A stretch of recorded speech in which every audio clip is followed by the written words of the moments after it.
pessoal! Hoje eu vim conversar um pouquinho com vocês a respeito do livro da tag Inéditos do mês de janeiro, Frida Kahlo e as Cores da Vida.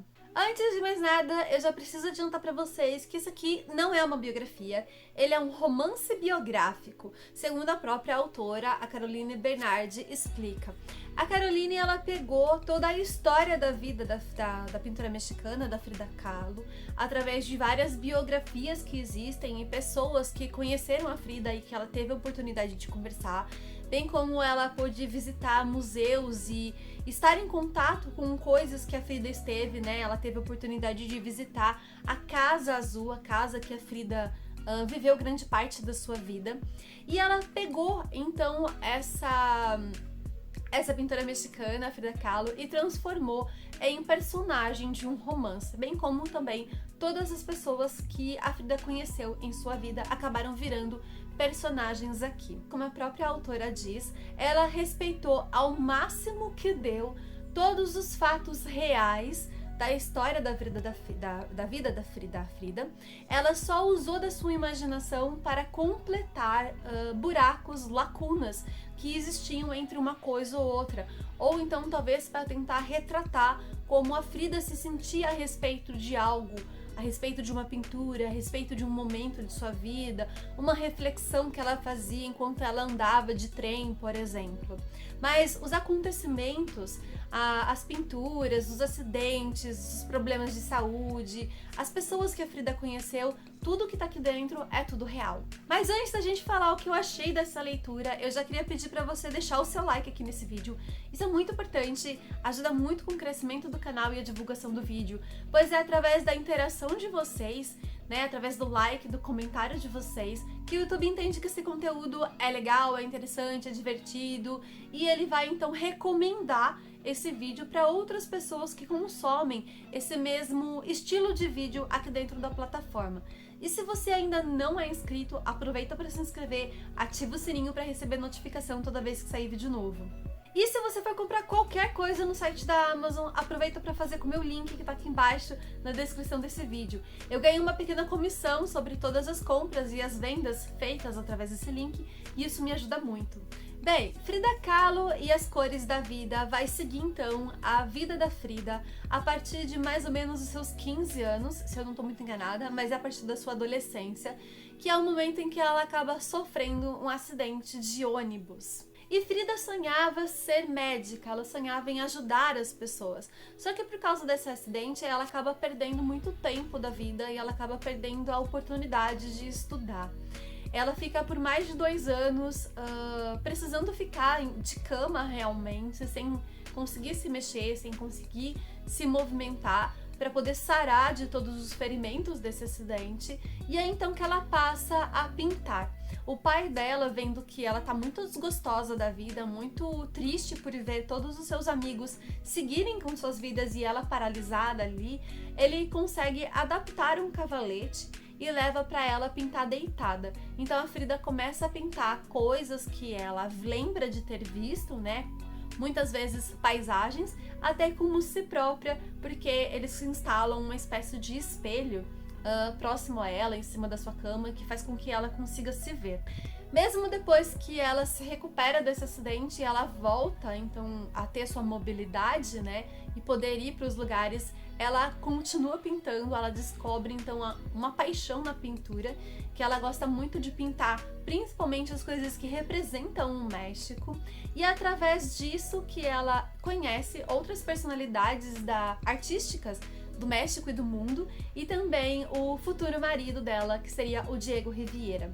Bem, acontece que a Frida, quando ela casa com o Diego, ela é muito nova. No papel ela teria em média 18 anos, mas ela teria de vivência mesmo 21, porque ela foi registrada 3 anos após nascer, se eu não tô muito enganada. Isso acontecia muito antigamente, aqui no Brasil também.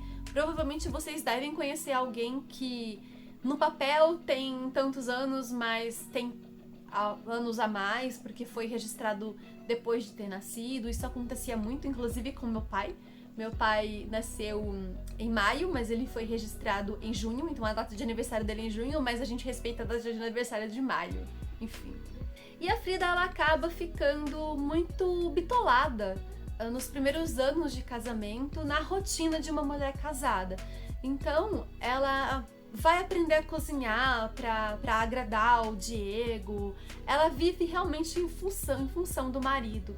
Eles dão bastante festas e recepções para os amigos, pintores famosos do Diego, e ela começa a se envolver nesse meio e deixa a pintura um pouco de lado.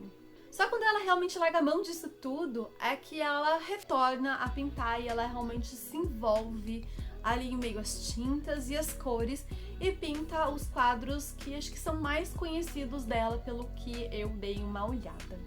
Eu confesso pra vocês que eu sabia muito pouco sobre a Frida Kahlo. Eu sabia que ela tinha sido uma pintora mexicana e que a sua imagem hoje ela é usada como referência ao feminismo, como ícone feminino. Então esse romance ele foi muito interessante pra mim por causa disso, porque eu pude saber quem era a Frida Kahlo, eu pude entender um pouco mais sobre ela, sobre as pinturas dela, porque a Frida, ela era uma pintora que pintava aquilo que ela via e aquilo que ela sentia. Fora também que ela viveu em uma época de muitos conflitos, né? A história se passa em 1900 e pouquinho, 1925, quando acontece o acidente, daí vai até 1900 e alguma coisa, que é quando ela falece, quando ela chega perto dos 45 anos, se eu não tô muito enganada. Eu não lembro exatamente quando ela falece. Aqui no início da história tem um breve resumo sobre a vida dela. Ela morreu em 13 de julho de 1954. Então a gente tem em média o quê? 20 anos da vida dela? 20 e poucos anos da vida dela, mais ou menos. Contudo, o livro ele tem momentos muito chatos, muito arrastados. A Frida demora muito para se tornar aquilo que a gente acha que ela era, né? Ela passa muito tempo bitolada, como eu falei para vocês, na rotina de mulher casada. Ela passa muito tempo se dedicando ao Diego, porque ela era apaixonada por ele. E acaba que deixando por muito tempo a pintura de lado, ela acaba ficando sem pintar durante muito tempo. O Diego aqui nesse livro, ele é retratado como um homem extremamente carinhoso, atencioso, como um homem que apoiava sim a Frida a pintar, ele nunca proibiu ela de pintar, muito pelo contrário, ele incentivava e ele sempre dizia que ela era uma pintora maravilhosa, que os quadros dela tinham muito potencial. Inclusive quando ela recebeu o convite para fazer uma exposição solo, né, em Nova York, depois em Paris, ele foi o primeiro que falou: vai, você consegue, você é capaz. Só que o Diego era extremamente infiel. Ele teve diversos casos com várias mulheres diferentes durante toda a vida dele, durante todo o casamento dele com a Frida, inclusive com a própria irmã da Frida Kahlo. E isso magoou muito ela, isso chateou muito ela durante muito tempo. Então ela passa muito tempo bitolada nessa rotina de mulher casada, no fato de que ela precisa satisfazer o Diego, no fato de que ela não vai conseguir realizar os sonhos e os objetivos dele, porque ela não era capaz de sustentar uma gravidez devido ao acidente dela. O corpo dela era muito frágil e ela não conseguia levar a gravidez adiante. E só depois que ela fala: quer saber? Tudo. É que ela realmente se joga na pintura e produz os seus quadros. Eu acho que a grande maioria dos quadros que são muito conhecidos hoje em dia, né, como As Duas Frida Kahlo, e que é produzido posteriormente a esses acontecimentos da vida dela. Há momentos em que a história ela acaba por nos dar um nó na cabeça, porque aparecem informações assim do nada. Como, por exemplo, foi o caso dos bichos de estimação da Frida Kahlo. A história nunca havia citado nada sobre isso, nada, e do nada apareceu um gato, um cachorro, um papagaio, um macaco, e tipo, a impressão que dava pela forma que a autora narrou aquilo é que aquilo estava há anos na vida da Frida. Só que nunca até então havia sido citado nada a respeito desses animais. Eu imagino que isso se deva também pelo fato de que a autora não soube não conseguiu descobrir, principalmente, em que momento a Frida havia adquirido aqueles animais.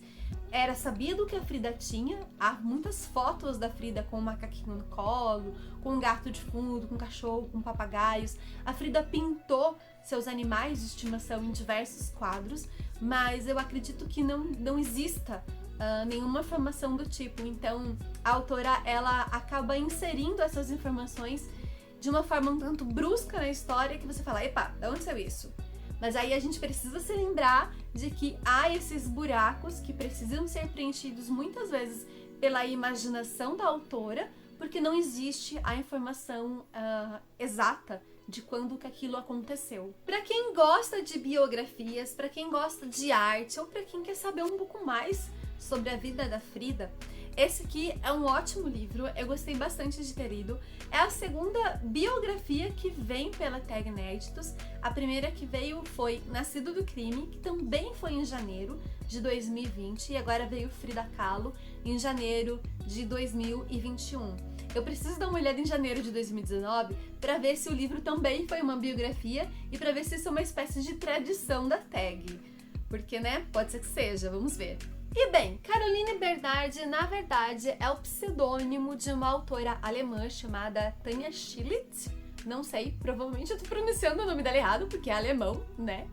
A autora decidiu, então, adotar o pseudônimo de Caroline Bernardi para iniciar um projeto onde ela pretende escrever romances sobre mulheres extraordinárias. Infelizmente, eu não encontrei aqui no Brasil nenhum livro publicado, né, traduzido com o pseudônimo da Caroline Bernardi ou com o nome da Tanja Schildt. Eu acredito que nenhuma obra dela tenha vindo pra cá até então, mas eu espero que esse aqui seja o primeiro pontapé. Fiquei bastante curiosa para saber quais outras mulheres extraordinárias ela pretende, então, retratar em seus romances. E falando em mulheres extraordinárias, o brinde da Tag do mês de janeiro foi novamente um planner sobre mulheres revolucionárias de 2021. Esse planner, diferentemente do planner que veio em 2020, esse planner aqui, ele não tem data, então a gente pode usar ele em qualquer ano que não vai fazer diferença, né? Aquele planner de 2020, ele tinha vindo com calendário, com data, com mês, tudo certinho. Esse aqui não veio, mas ele tem assim, ó, um espaço para você colocar as leituras. Aí aqui tem algumas coisas que eu tampei, porque eu não vou usar, eu fiz diferente. Aqui, então, tem os meses, eu vou mostrar mais pra frente pra vocês não ficarem olhando os meus compromissos, que não tem necessidade alguma. E todo início de mês, final de mês, início de mês, então a gente tem aqui, ó, uma ilustração e uma mini biografia de uma mulher extraordinária, que fala um pouquinho sobre ela e sobre os livros dela, então eu acredito que são autoras. E aí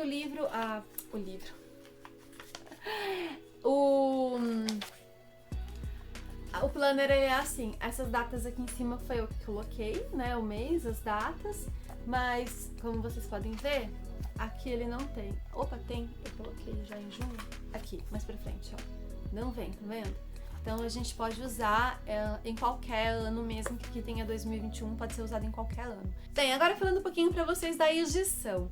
A tradução é da Cláudia Abelin, acho que é assim que pronuncia. A edição tá muito bonita, aqui dentro é amarelo, aqui tem essas folhas azuis. E assim como o livro do mês passado, esse aqui ele também é impresso em tinta azul. Ele não é tinta preta, espero que a câmera foque para vocês conseguirem ver. E ele é dividido assim por partes, com essas folhas azuis no meio, assim ó, parte 1, parte 2. Tá uma edição muito, muito bonita mesmo.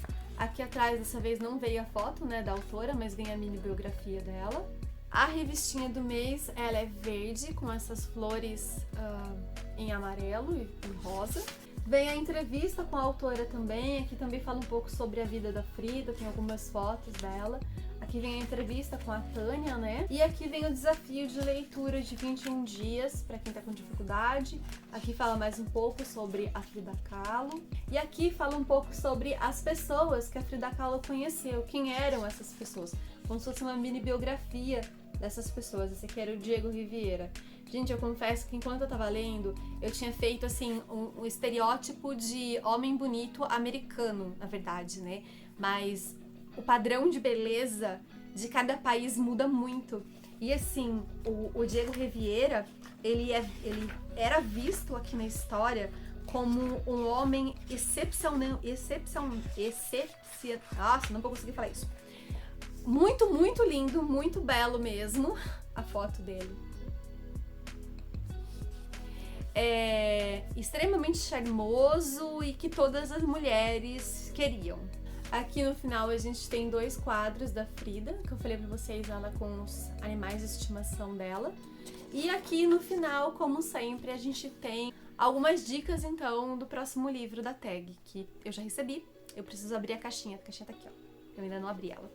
Bem, esse foi o vídeo então, pessoal. Eu espero que vocês tenham gostado, da indicação de leitura da Tag, né, de todos desse mês de janeiro. Antes que eu esqueça, esse aqui é um livro que vai sair pela editora Tordesilhas. Tá aqui o selinho da editora, tinha esquecido de falar. Então, se vocês ficaram interessados, fiquem de olho nas redes sociais da editora, que provavelmente ela vai anunciar em breve, ou nem tanto assim. A gente sabe que tem alguns livros da Tag que demoram pra sair, inclusive por causa da pandemia, né? Mas fiquem de olho nas redes sociais da editora para vocês poderem ver quando que o livro sai e poder adquirir. Não se esqueçam de deixar um like no vídeo, isso é muito importante. Se inscrever caso você ainda não seja inscrito. E um beijo. Até a próxima.